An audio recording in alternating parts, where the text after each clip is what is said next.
সবাইকে শুভেচ্ছা, স্বাগত নতুন একটি ভিডিওতে। তো আজকের এই ভিডিওটা মূলত তাদের জন্য যারা স্টুডেন্ট ভিসায় বিদেশে আসতে চায় এবং খুঁজে পাচ্ছে না যে কোন ইউনিভার্সিটিটা ভালো হবে এবং কোন দেশটা সিলেক্ট করলে ভালো হবে। তো আজকে আমরা তাদের জন্য একটা ভালো একটা ইনফরমেটিভ একটা ভিডিও নিয়ে আসছি। তো আজকে আমার সঙ্গে আছে আমার ভাই ইয়াকুব আলী পায়েল। তো ও মূলত অস্ট্রিয়াতে আছে, ও স্টুডেন্ট ভিসায় অস্ট্রিয়ায় এসেছে। তো ওর কাছ থেকে আজকে জানবো যে কিভাবে এই অস্ট্রিয়াতে, ইউরোপের অন্যতম একটি উন্নত দেশ অস্ট্রিয়াতে কিভাবে পড়াশোনা করতে আসা যায়, কিভাবে স্টুডেন্ট ভিসার জন্য অ্যাপ্লাই করা যায় এবং এখানে ভিসা পাওয়ার পসিবিলিটি কতটুকু এবং এখানে আসলে কি কি ধরনের সুবিধাগুলি পাওয়া যাবে, এই বিষয় নিয়ে আজকে আমরা কথা বলবো।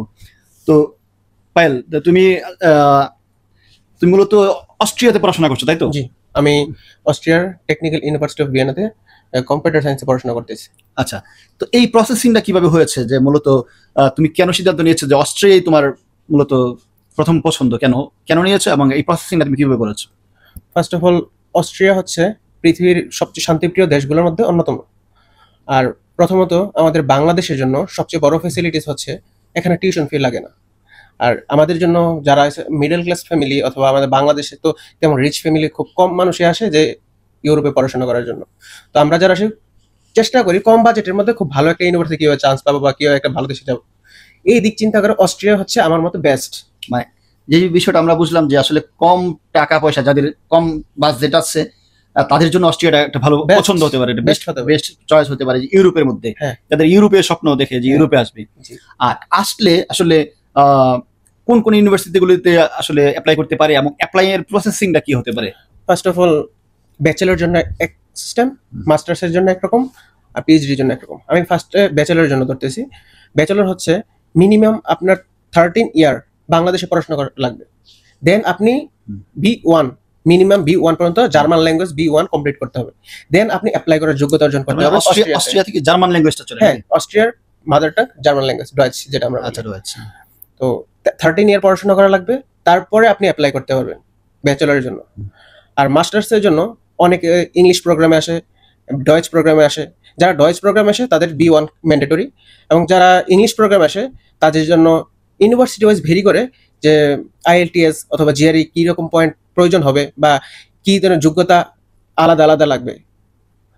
আর যারা পিএইচডি করতে আসবে তাদের হচ্ছে প্রফেসর মেনশন করে দিবে যে আমার এই স্টুডেন্টটা লাগবে। প্রফেসর ইন্টারভিউ নেবে, দেন আপনাকে যদি যোগ্যতা মনে করে আপনাকে আনবে। ইনফ্যাক্ট প্রতি মান্থে আপনার 1700 সামথিং ইউরো আপনাকে ইউনিভার্সিটি পে করবে পিএইচডির জন্য। আচ্ছা আচ্ছা, যারা পিএইচডি করতে আসতে চায় তাদের জন্য কিন্তু অস্ট্রিয়া একটা ভালো পছন্দ হতে পারে। হ্যাঁ, আচ্ছা, আবার মাস্টার্সের জন্য একটা ভালো অপরচুনিটি আছে, তারা স্পাউস আনতে পারবে।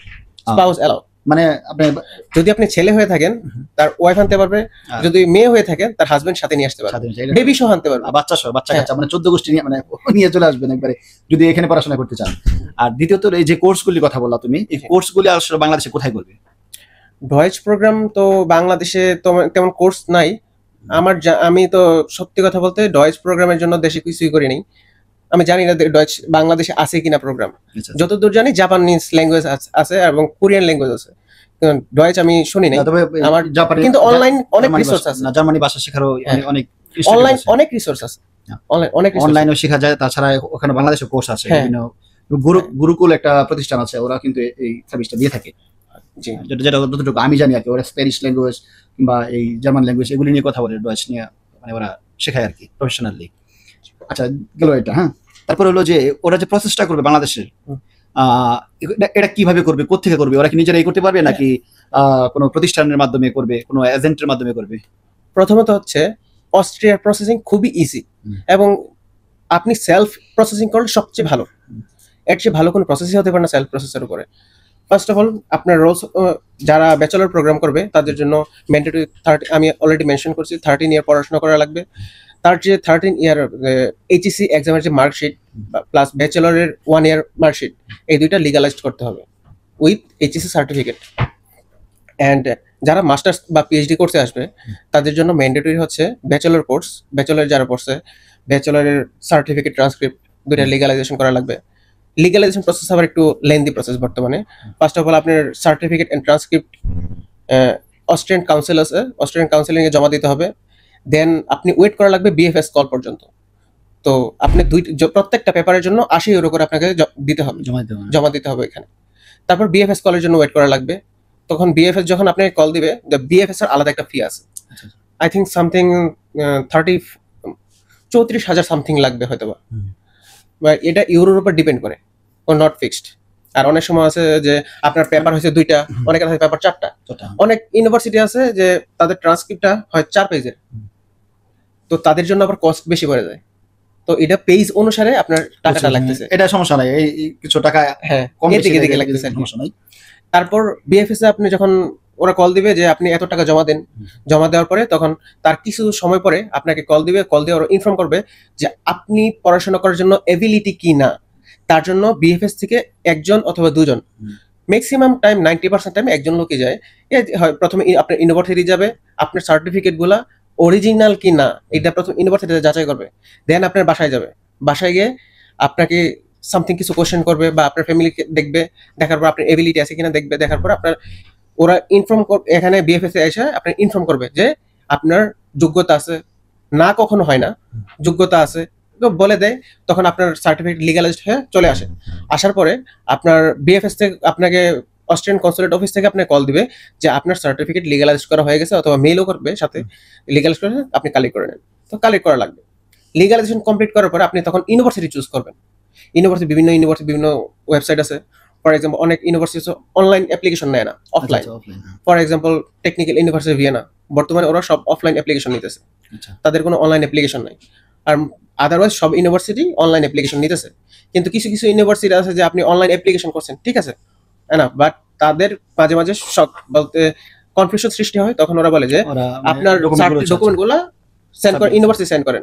তখন ওরা ইউনিভার্সিটি আপনার ইউনিভার্সিটি সেন্ড করলে তখন আপনার সার্টিফিকেট যাচাই করে তখন আপনাকে অফার লেটার দিয়ে দেবে। আচ্ছা, তাহলে এই যে মানে অ্যাপ্লাইং পদ্ধতিটা, এটা কোন কোন ইউনিভার্সিটিগুলোর জন্য ভালো হবে, ওদের ভিসা পাওয়ার পসিবিলিটি বেশি?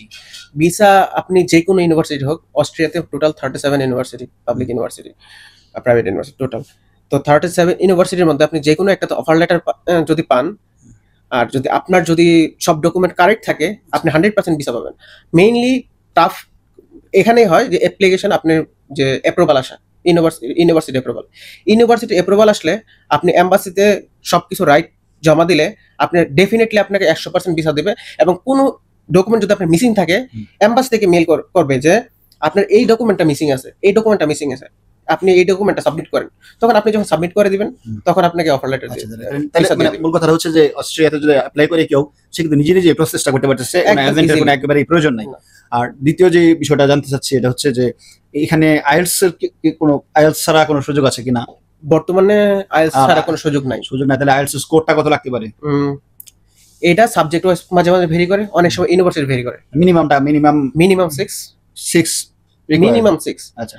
এবং কিছু কিছু ইউনিভার্সিটি আছে 7, for example TU Vienna and Uni Vienna 7 mandatory.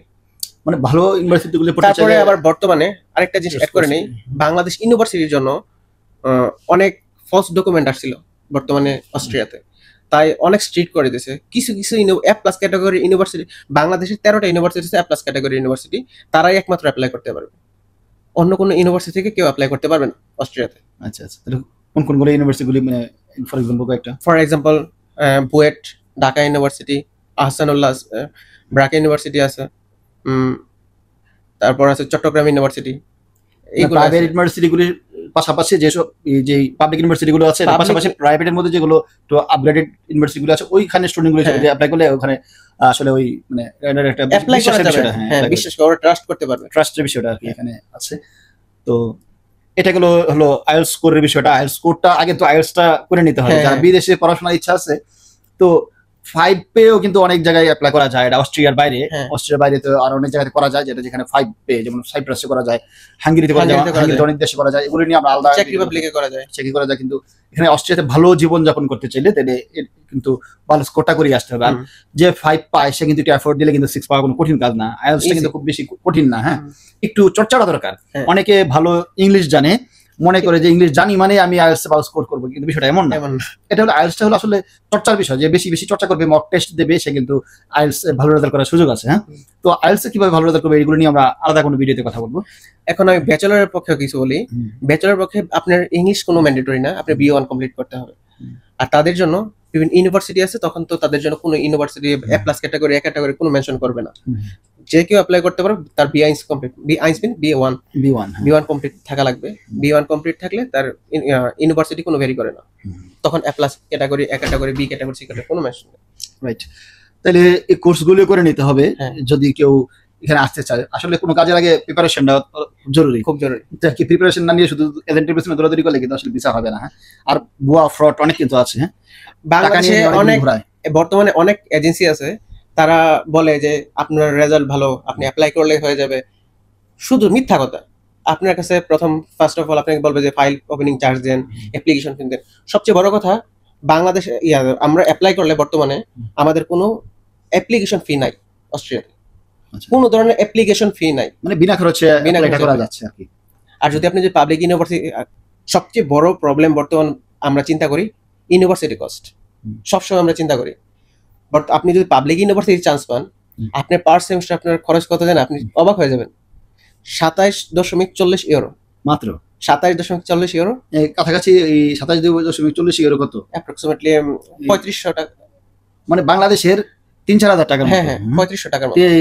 3,500 টাকার মতো। হ্যাঁ, এত কম টিউশন ফি দিয়ে কিন্তু অস্ট্রিয়াতে পড়াশোনা করা যাচ্ছে।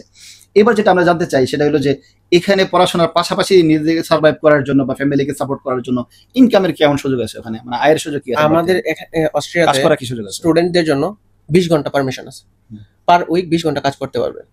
আর যারা স্পাউস আসবে তারা 40 ঘন্টা কাজ করতে পারবে। আপনি 20 ঘন্টাতে আপনি মোটামুটি আপনি নিজে সার্ভাইভ করে কিছু টাকা সেভ করতে পারবেন।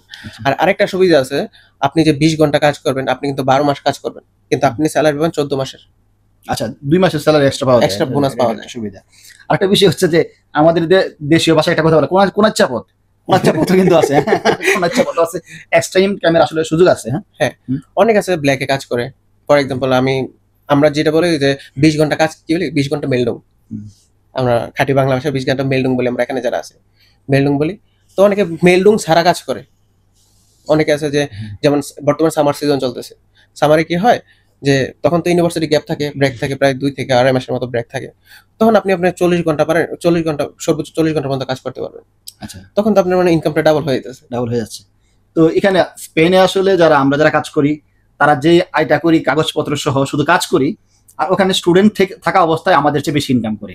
তার মানে ওখানে ইনকামের কিন্তু একটা সুযোগ আছে, আয়ের একটা বাড়তি আয় করা, রোজগার করার একটা সুযোগ আছে। আপনি এখানে এমনি আপনি যে 20 ঘন্টা মেলডুং করে, বলতে প্রপার 20 ঘন্টা করে যারা কাজ করে, তারা 800 থেকে 1000 ইউরো পর্যন্ত স্যালারি পায়।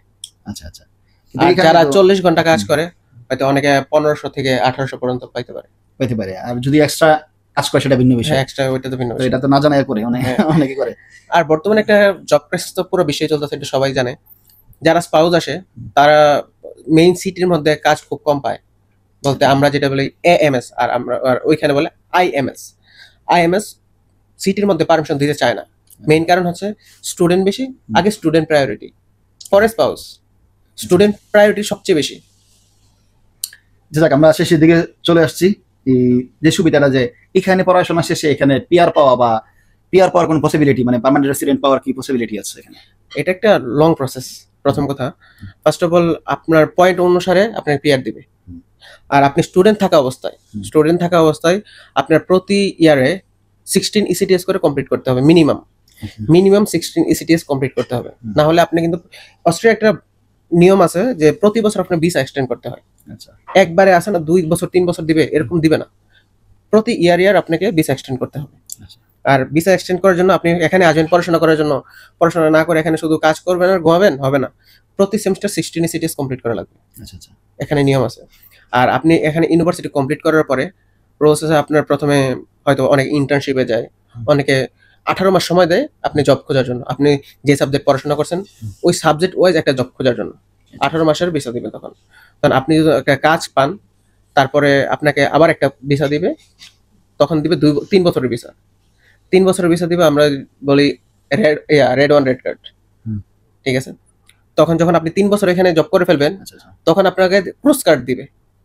ক্রুজ কার্ড হচ্ছে 5 বছরের। তো ক্রুজ কার্ড কমপ্লিট করার পর তখন আপনি পাসপোর্টের জন্য আবেদন করতে পারবেন। একটা লং প্রসেস আসলে। এখানে মিনিমাম প্রায় আপনার এখানে আমি টিইউভিএনআর পাশের হার দেখছি, খুব কম আছে পাস করে বের হয়েছে। আমি কিছু কিছু স্টুডেন্ট দেখছি 7 বছর পার হয়ে গেছে এখনো মাস্টার্স কমপ্লিট করতে পারে না। আর মানে এভারেজ ধরলে যারা অস্ট্রিয়ান বা মানে ইউরোপ বা আমেরিকা যে কোনো দেশ বলেন এভারেজে 3.5 বছর করে লাগতেছে। মানে এটা কেন হচ্ছে যে পড়াশোনাটা কি আসলে কঠিন এখানে যে কারণে পাস করতে পারে না, নাকি পড়াশোনা করে না? না পড়াশোনা করতে পারলেও এখানে পড়াশোনা অনেকটা হার্ড। আসলে আমরা বাংলাদেশে যে পড়াশোনাটা করি এই পড়াশোনাটা আর এখানের পড়াশোনাটা অনেক ডিফারেন্ট। আচ্ছা ঠিক আছে, ওকে। বিষয়টা হলো যে এখানে মানে যেগুলো সুখের বিষয় আছে আবার দুঃখের বিষয় আছে। এখানে রেসিডেন্ট পাওয়াটা খুব কঠিন যারা স্টুডেন্ট বেসে এখানে আসতে চাচ্ছে। তো রেসিডেন্ট পাওয়ার সম্ভাবনা নাই বললেই চলে, আর যদি পান এটা একটা লং প্রসেস, অনেক ধৈর্যের একটা বিষয়। আর যে কথা বলছি যে পড়াশোনার পাশাপাশি ইনকাম করার সুযোগ আছে। আর কেউ যদি মনে করেন যে না আমি শুধু আসলে পড়াশোনাটা মুখ্য উদ্দেশ্য না, শুধু ইনকাম করতে চাই, তাহলে ওখানে পড়াশোনা করে দিয়ে চালাই না, ঠিক ওখানে কিছু পড়াশোনা করে পরে অন্য দেশে মুভ করার চিন্তা ভাবনা করা যেতে পারে। তো আমরা মাধ্যম হিসেবে ধরা যায়। আর এখানে যে বিষয়টা যে এখানে বাংলাদেশে যে দেখানো লাগে ব্যাংক ডিপোজিট দেখানো লাগে, এটা কি পরিমাণ দেখানো? আরেকটা জিনিস ইউনিভার্সিটি অ্যাপ্রুভালের পরে আমরা একটা জিনিস এমবাসি কিন্তু ইন্ডিয়া ফেস করতে হবে। আচ্ছা, বাংলাদেশে এমবাসি নেই। আচ্ছা, আপনি ইন্ডিয়াতে এমবাসি ফেস করা লাগবে। আর বাকিটা তো বললাম, কোনো পেপার মিসিং থাকলে এমবাসি আপনাকে মেইল করবে, তখন আপনি সাবমিট করে দিলেই ভিসা অ্যাপ্রুভাল আপনাকে দিয়ে দেবে। আচ্ছা, এটা একটা গুরুত্বপূর্ণ তথ্য মিসিং ছিল না, যেটা বলছিলাম যে এখানে কোনো দেখানো জামানত দেখানো লাগে, বড় কোনো জামানত। হ্যাঁ, এমবাসি যখন আপনি ফেস করবেন তখন আপনার ব্যাংক স্টেটমেন্ট দেখানো লাগবে, মিনিমাম 14,500 ইউরো। 14,500 ইউরো মিনিমাম, প্রায় 20 লাখের কাছাকাছি। হ্যাঁ, কিন্তু এটা মিনিমাম, যত বেশি রাখা যায় ততই ভালো। আর যারা স্পাউস আছে, যারা স্টুডেন্ট প্লাস স্পাউস, তাদের জন্য দেখানো লাগবে 24,000 ইউরো। 24,000 ইউরো। এইভাবে টোটাল নিজে নিজে যদি প্রসেস করে আসে একজন স্টুডেন্টের এখানে আসতে কেমন খরচ হতে পারে? বলতে আমি ব্যাংক স্টেটমেন্ট যদি আলাদা করে ধরে রাখি, আপনার প্লেন ফেয়ার, অ্যাকোমোডেশন, 1 মাসের অ্যাকোমোডেশন প্লাস বাসার কন্ট্যাক্ট নেওয়া সহ আপনার 5 থেকে 6 লাখের মধ্যে হয়ে যাওয়ার কথা। আচ্ছা, 5 থেকে 6 লাখের মধ্যে একজন স্টুডেন্ট চাইলে সে কিন্তু নিজে নিজে প্রসেস করে এখানে চলে আসতে পারবে। পাশাপাশি যেমন যে আইএলটিএস কোর্স করবে, তারপরে বিভিন্ন ধরনের কোর্সগুলি করতে গিয়ে দৌড়াদৌড়ি করতে গিয়ে 5 লাখের সাথে আরো 2 লাখ আমরা অ্যাড করতে পারি। এটা 5 লাখের সাথে 7 লাখ লাগতে পারে, সব মিলিয়ে এমন হতে পারে। না, আমি টোটাল বলছি। এটা সহ সব সহ 5 লাখ। আপনি আইএলটিএস ধরছেন 50,000, আপনি মনে করেন পরীক্ষা দিতে এখন মনে হয় 25,000 সামথিং লাগে। আচ্ছা, আর আপনি পাসপোর্ট ধরেন 8,400 সামথিং লাগে বর্তমানে। সব কস্টিং মিলিয়ে, সকল প্রিপারেশন মিলিয়ে 5 থেকে 6 লাখের মধ্যে, 5 থেকে 6 লাখের মধ্যে কিন্তু চলে আসা যাবে হচ্ছে অস্ট্রিয়াতে পড়াশোনা করার জন্য, আবার পড়াশোনার পাশাপাশি একটা উন্নত জীবনযাপন করার জন্য। তো আজকে ভিডিওটা বড় হয়ে যাচ্ছে, যেহেতু আমরা আর বড় করতেছি না। তো স্পেশাল তোমার কোনো এই পরামর্শ আছে যারা স্টুডেন্ট আছে তাদের জন্য, যারা অস্ট্রিয়াতে পড়াশোনা করতে চায়, যেমন তাদের স্পেশাল কোনো ইউনিভার্সিটি হতে পারে যে ইউনিভার্সিটিটা তোমরা চয়েস করতে পারো? ফর এক্সাম্পল ভিসা খাওয়ার ক্ষেত্রে, ভিসার জন্য যদি তাড়াতাড়ি চায় যে আমার অ্যাপ্রুভাল তাড়াতাড়ি দরকার, তাহলে বিএনআর বাইরে অ্যাপ্লাই করাটা আমি প্রেফার করব সবাইকে। আর যদি বিএনআর ভিতরে অ্যাপ্রুভাল টাইমটা খুব বেশি দরকার হয়, মিনিমাম 3 মাসের মতো টাইম লেগে যায়। আচ্ছা, তাই একটা স্টুডেন্ট যদি আজকে থেকে প্রসেসিং শুরু করে, তার কি পরিমাণ সময় লাগতে পারে এখানে অস্ট্রিয়া পর্যন্ত আসা পর্যন্ত? 10 মাস থেকে 1 বছর। তাহলে 1 বছর ধৈর্য ধরতে হবে। তাহলে আমরা টোটালটার একটা সামারি করে দিচ্ছি যে এই টোটাল প্রসেসিং এবং কি কি সুযোগ সুবিধা আছে, টোটাল যে ভিডিওটা আজকে হয়েছে, এটা একটা মানে টোটাল যে ভিডিওটা আজকে এখন হয়েছে আমরা দুজনের মধ্যে আলোচনার মধ্যে দিয়ে আপনারা যেটা দেখেছেন, সেটা একটা সামারি করে দিচ্ছি।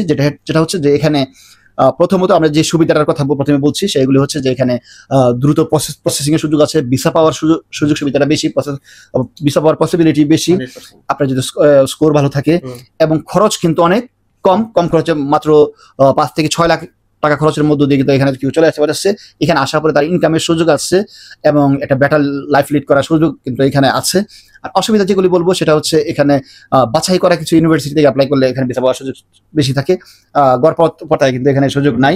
আর দ্বিতীয়ত এখানে যে পেয়ার পাওয়ার সুযোগটা নাই বললেই চলে, অনেক কম। যারা এখানে স্থায়ীভাবে অস্ট্রিয়াতে বসবাস করতে চান তাদের জন্য এই সুবিধাটা কম।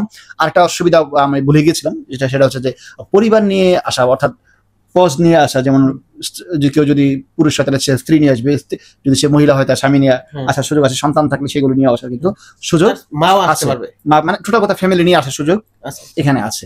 তো সব মিলিয়ে সবাই ভালো থাকবেন। আর যদি কোনো প্রশ্ন থাকে তাহলে নিশ্চয়ই কমেন্টে সেই প্রশ্নগুলো জানাবেন, আমরা পরবর্তী ভিডিওতে এই প্রশ্নগুলি সমাধান দেওয়ার চেষ্টা করবো। পাশাপাশি এই ধারাবাহিকভাবে আজকে অস্ট্রেলিয়া নিয়ে আমাদের ভিডিওটা হয়েছে, এই নেক্সট অন্য কোনো দেশের স্টুডেন্ট নিয়ে আমি হাজির হয়ে যাবো আপনাদের সাথে আরেকটা কোনো ভিডিওতে। সেই পর্যন্ত সবাই ভালো থাকবেন, ভালো রাখবেন। আসসালামু আলাইকুম।